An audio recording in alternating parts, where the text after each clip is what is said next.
Hello friends, welcome back to Prem Bhatia.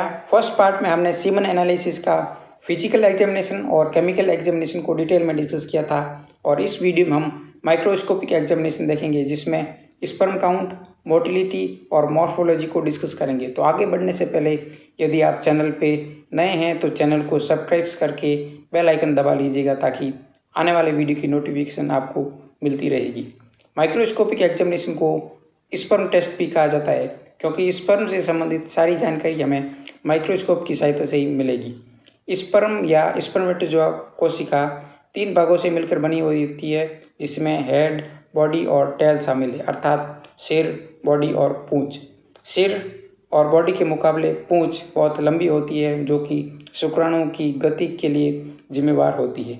Microscopical examination में हमारा जो पहला पैरामीटर है वो स्पर्म मोटिलिटी देखी जाती है। स्पर्म की मोटिलिटी एग को फर्टिलाइज करने के लिए महत्वपूर्ण है क्योंकि शुक्राणु एक अंडे को फर्टिलाइज करने के लिए वेजाइना से फैलोपियन ट्यूब तक जाना होता है। इसमें देखा जाता है कि कितने शुक्राणु गति कर रहे हैं और वो कितनी तेजी से गति कर रहे हैं। सामान्यतः 50% या अधिक स्पर्म सक्रिय रूप से गतिशील होने चाहिए।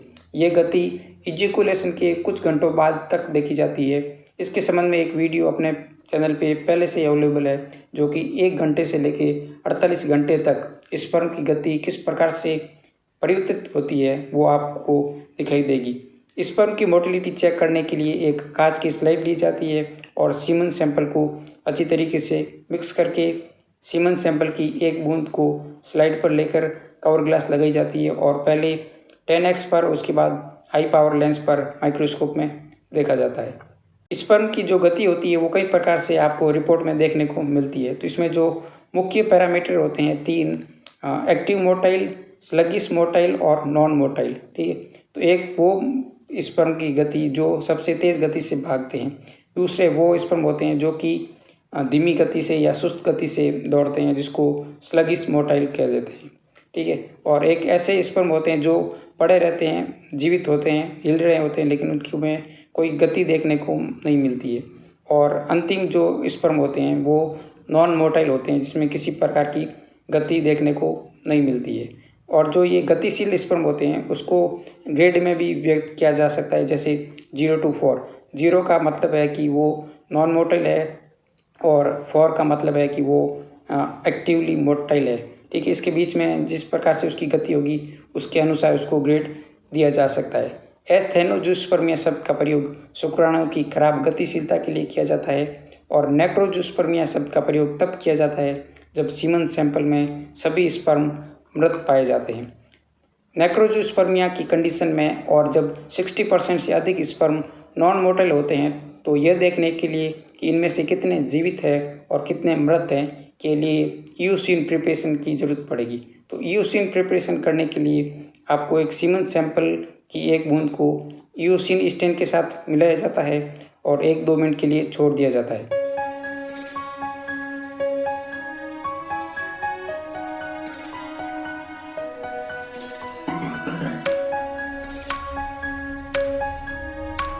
उसके बाद उसकी एक बूंद स्लाइड पे ली जाती है और उस पर कवर स्ट्रिप लगाकर माइक्रोस्कोप में देखा जाता है। इसमें ईओसिन से स्टेन हुए और बिना स्टेन हुए कुल 100 स्पर्म को काउंट किया जाता है और पता लगाया जाता है कि कितने प्रतिशत जीवित है और कितने प्रतिशत मरे हुए हैं। तो ये कैसे पता चलेगा?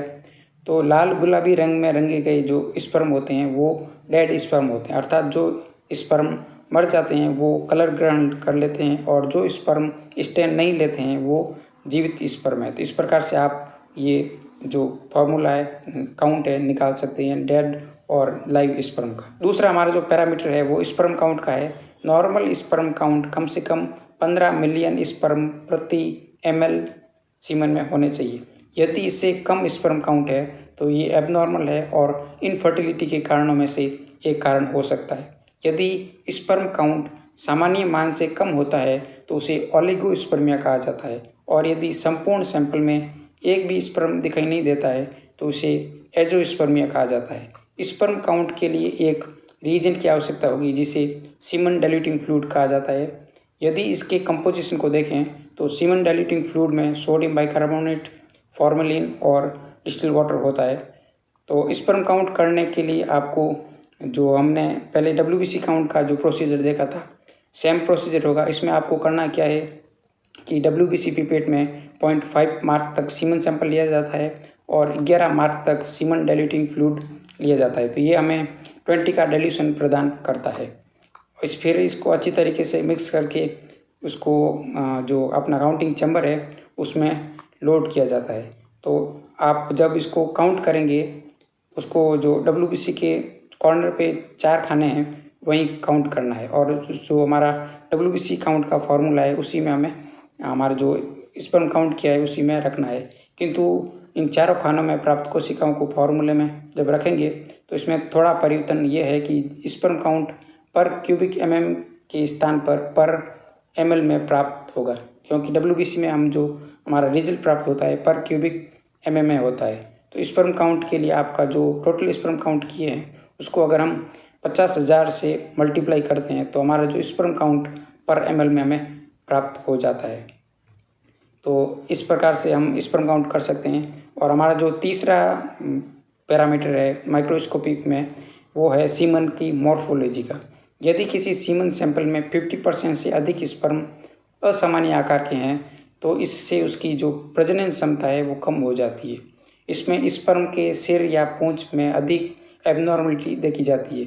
यह भी संभव है कि स्पर्म इमेच्योर हो, जो कि एक एग को फर्टिलाइज करने में सक्षम नहीं होता है। स्पर्म का आकार और आकृति प्रभावित करता है कि वे एक एग को कितनी अच्छी तरीके से फर्टिलाइज कर सकते हैं। स्पर्म की मॉर्फोलॉजी को पता करने के लिए सीमन सैंपल की एक बूंद ग्लास स्लाइड पे ली जाती है और उसकी एक पतली फिल्म बनाई जाती है और इसे सुखाकर फिक्स करके और स्टेनिंग के बाद माइक्रोस्कोपिक के जो 100x है ऑयल इमल्शन लेंस है उसमें देखा जाता है।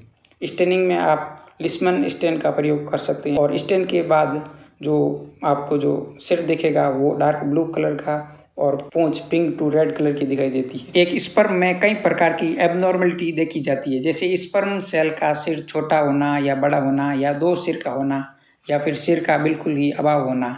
इसी प्रकार से किसी में बॉडी नहीं पाई जाती है, सिर के बाद सीधा पूंछ स्टार्ट हो जाता है। तो ऐसे भी हमें स्पर्म देखने को मिल सकता है। इसके साथ साथ हमें पूंछ में भी कई एबनॉर्मलिटी देखने को मिल सकती है, जैसे पूंछ का अभाव होना, या पूंछ छोटी होना, या सामान्य से अधिक बड़ी होना, 2 पूंछ होना, या फिर पूंछ मुड़ी हुई होना। ये सब एबनॉर्मलिटी देखने को मिल सकती है जो कि फर्टिलिटी को प्रभावित कर सकती है। टेरेटोजूस्पर्मिया शब्द का प्रयोग शुक्राणु की खराब मॉर्फोलॉजी के लिए किया जाने वाला टर्म है। इसके अलावा पस सेल्स या WBC वो सीमन सैंपल में दिखाई देती है।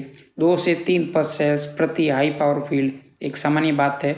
इससे अधिक श्वेत रक्त कोशिकाओं की उपस्थिति, जिसे ल्यूकोसाइटोस्पर्मिया कहते हैं, इन्फेक्शन का संकेत देता है।